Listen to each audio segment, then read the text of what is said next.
Clifford, the big red dog.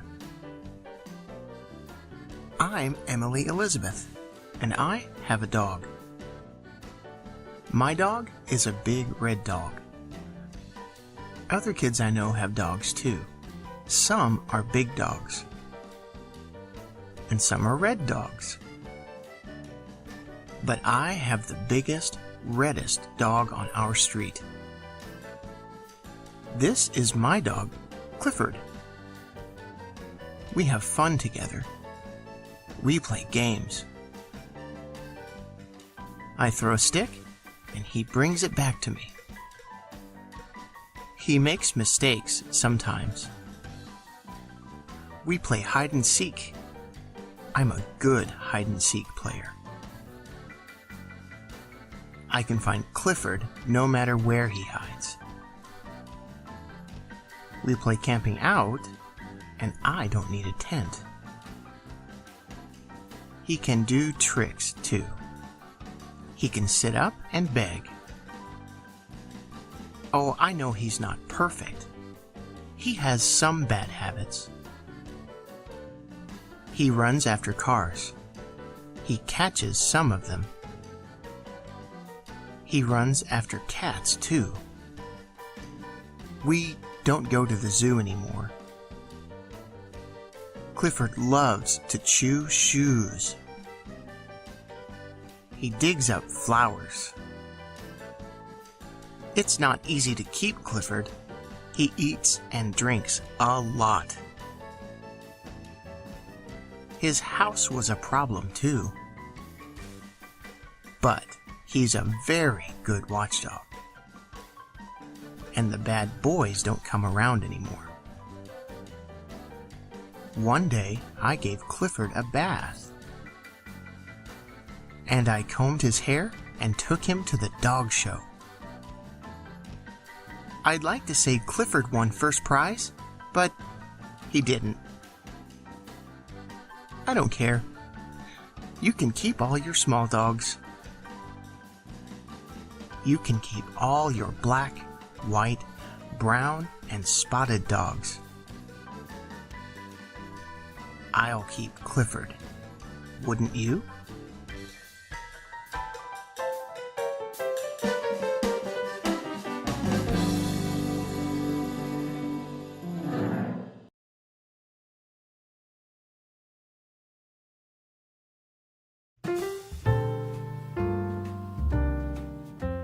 No matter what.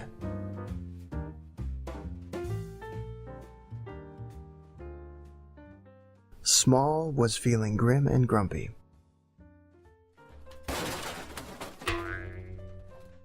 Good grief, said Large. What is the matter? I'm grim and grumpy, said Little Small. And I don't think you love me at all. Oh, Small, said Large. Grumpy or not, I'll always love you, no matter what. If I were a grumpy grizzly bear, would you still love me? Would you still care? Of course, said Large. Bear or not, I'd always love you, no matter what. What if I turned into a squishy bug? Would you still love me and give me a hug? Of course, said Large. Bug or not, I'd always love you, no matter what. No matter what? Said Small with a smile. What if I were a crocodile? I'd still hold you close and snug and tight, and tuck you up in bed each night. But does love wear out? Does it break or bend? Can you fix it or patch it? Does it mend? With time together, a smile and a kiss, love can be mended with things like this. But what about when you're far away?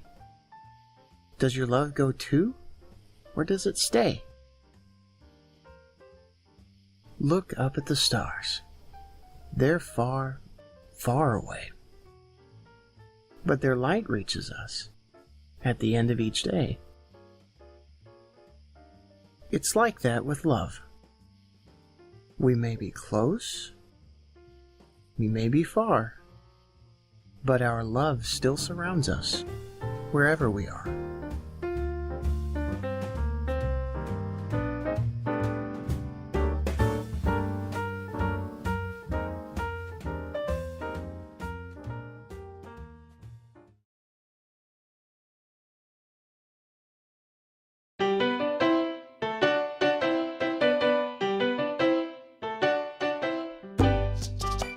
The Otter Who Loved to Hold Hands.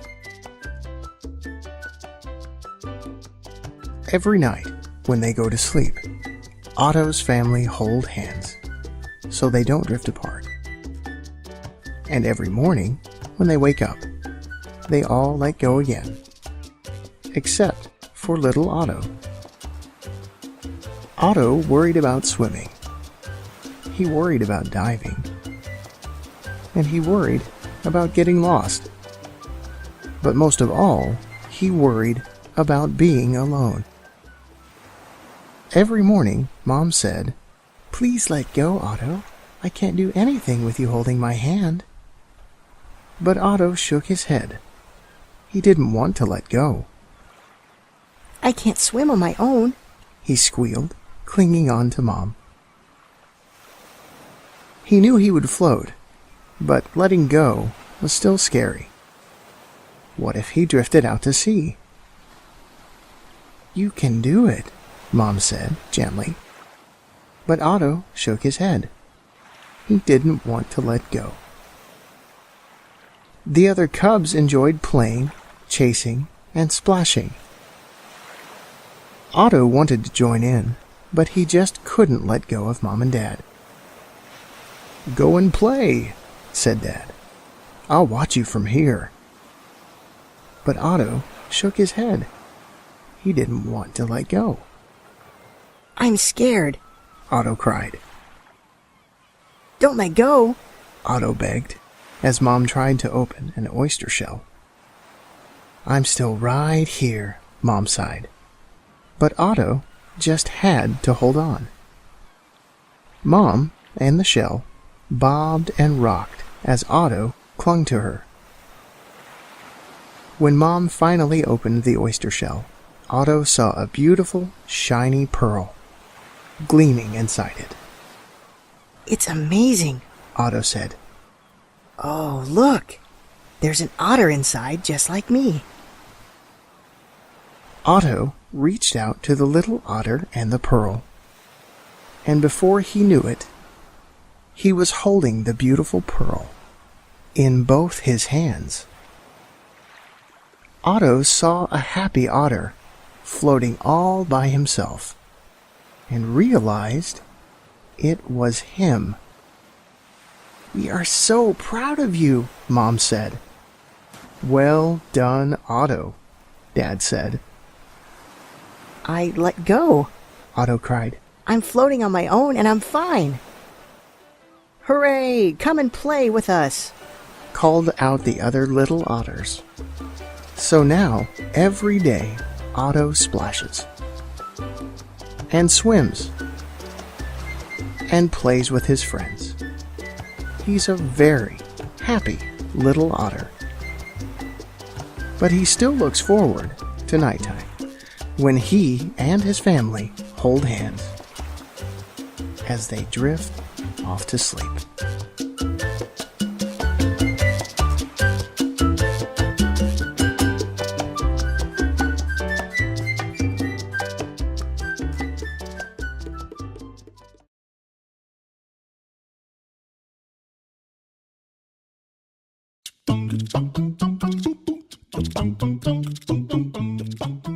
Curious George takes a train. This is George. He was a good little monkey and always very curious. This morning, George and the man with the yellow hat were at the train station. They were taking a trip to the country with their friend, Mrs. Needleman. But first, they had to get tickets. Inside the station, everyone was in a hurry.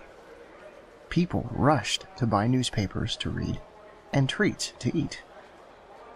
Then they rushed to catch their trains. But one little boy with a brand new toy engine was not in a hurry, nor was the small crowd next to him. They were just standing in one spot, looking up. George looked up too. A trainmaster was moving numbers and letters on a big sign. Soon, the trainmaster was called away, but his job did not look finished.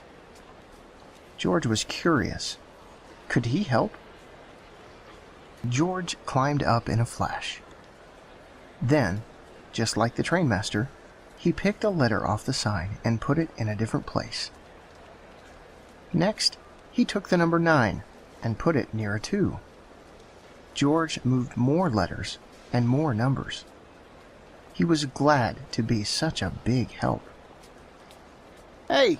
yelled a man from below. "I can't tell when my train leaves."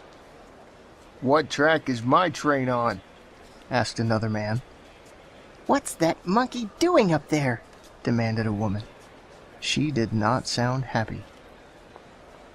The trainmaster did not sound happy either. "Come down from there right now!" he hollered at George. Poor George. It's too easy for a monkey to get into trouble. But lucky for George, it's also easy for a monkey to get out of trouble. Right then, the conductor shouted, "All aboard!" A crowd of people rushed toward the train. George simply slid down a pole, scurried over a suitcase, and squeezed with the crowd through the gate. There, he found the perfect hiding place for a monkey. The little boy with the toy engine also ran through the gate. "Look, Daddy," he said. "A train!" His father looked up. "Come back, son," he yelled. "That's not our train." But it was too late. The gate locked behind him. The boy began to cry. George peeked out of his hiding place. He saw the boy's toy roll toward the tracks. The boy ran after it. This time, George knew he could help. He leaped out of his hiding place and ran fast. George grabbed the toy engine before the little boy came too close to the tracks. What a close call. When the trainmaster opened the gate, the boy's father ran to his son. The boy was not crying now. He was playing with his new friend. "So there you are," said the trainmaster when he saw George. "You sure made a lot of trouble on the big board." "Please don't be upset with him," said the boy's father. "He saved my son." The people on the platform agreed. They had seen what had happened, and they clapped and cheered. George was a hero. Just then, the man with the yellow hat arrived with Mrs. Needleman. "It's time to go, George," he said. "Here comes our train." "This is our train, too," the father said. The little boy was excited. "Can George ride with us?" he asked. That sounded like a good idea to everyone. So the trainmaster asked the conductor to find them a special seat. And he did. Right up front. The end.